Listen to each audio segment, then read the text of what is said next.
शिव और पार्वती और भाग्यहीन व्यक्ति की कथा, भाग्य और कर्म का अनमोल संदेश। हर हर महादेव, जय श्री राम, जय बागेश्वर धाम।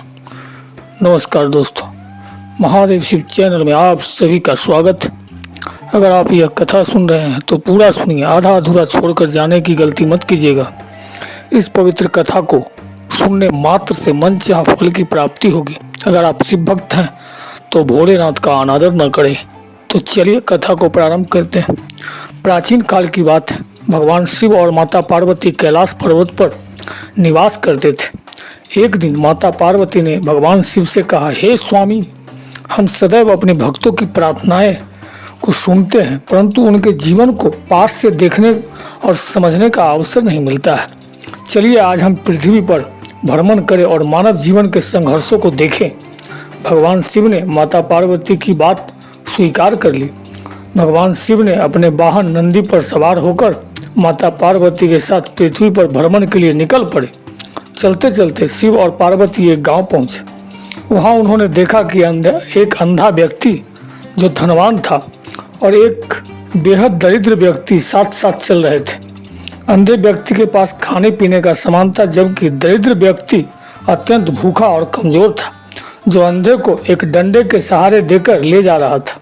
दोनों धीरे धीरे गांव के बाहर एक बगीचे की ओर जा रहे थे। वहां पहुंचकर अंधे व्यक्ति ने अपने खाने पीने की सामग्री में से कुछ खाया और जो बचा वह दरिद्र व्यक्ति को दे दिया। दरिद्र व्यक्ति ने उस बचा खुचा भोजन को खाया। यह दृश्य देखकर माता पार्वती का हृदय करुणा से भर गया। उन्होंने भगवान शिव से कहा, हे स्वामी, यह दरिद्र व्यक्ति को कितने कष्ट में है, इसका जीवन कितना दुखद और अभावपूर्ण है। क्या इसे थोड़ा धन देकर इसका जीवन सुखमय नहीं बनाया जा सकता? भगवान शिव मुस्कुराए और बोले, पार्वती, इस व्यक्ति का जीवन भाग्य और कर्म के बंधन में जकड़ा हुआ है। इसे धन दिया भी जाए तो भी यह उसे स्वीकार नहीं करेगा। माता पार्वती का यह बात असंभव प्रतीत हुई। उन्होंने जिज्ञासापूर्ण स्वर में कहा, हे स्वामी, ऐसा कौन होगा जो धन को ठुकरा दे?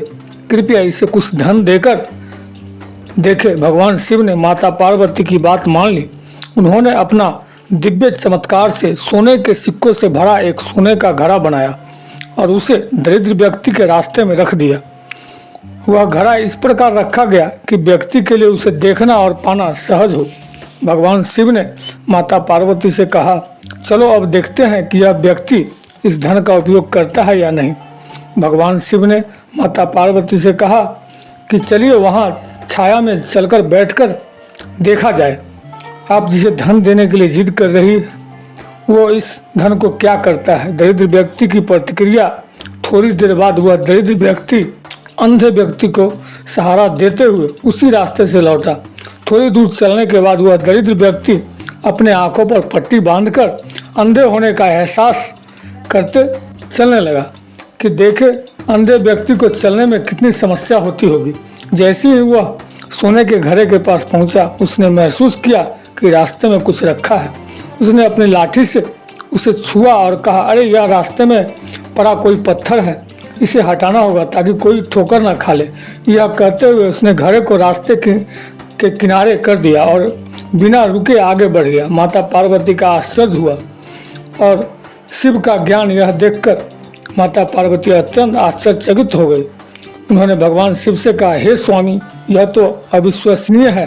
इसे कैसे पता नहीं चला कि यह पत्थर नहीं है बल्कि सोने का घड़ा था? क्या इसका भाग्य सचमुच इतना खराब है?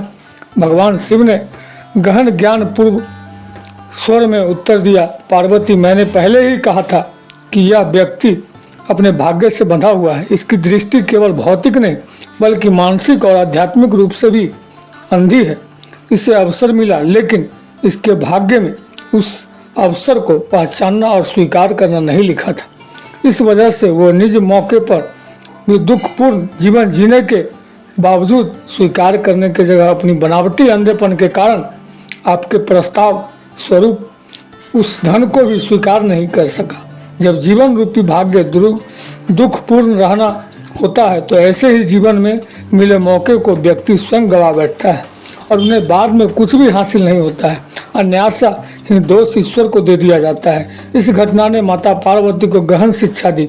यह कथा केवल एक रोचक कहानी नहीं है, बल्कि हमारे जीवन के लिए एक महत्वपूर्ण सीख है।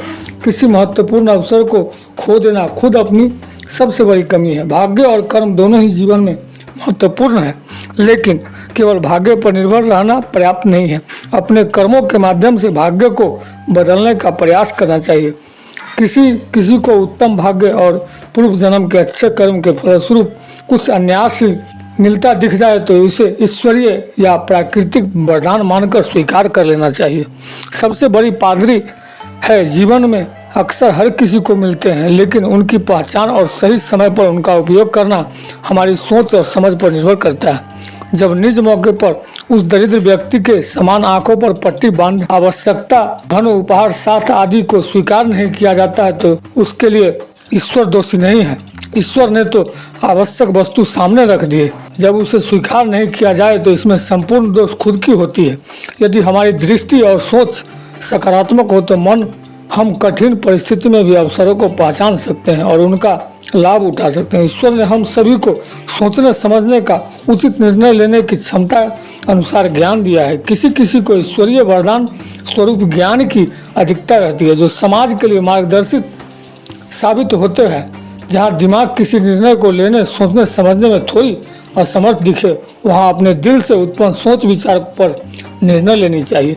यही सकारात्मक दृष्टिकोण से लिया गया निर्णय जीवन के पथ को सुखमय बनाने में मदद करता है। आप सभी को यह वीडियो अच्छी लगी होगी। महादेव के सच्चे भक्त हैं तो चैनल को सब्सक्राइब करके और वीडियो को लाइक करके कमेंट में हर हर महादेव लिख दीजिए।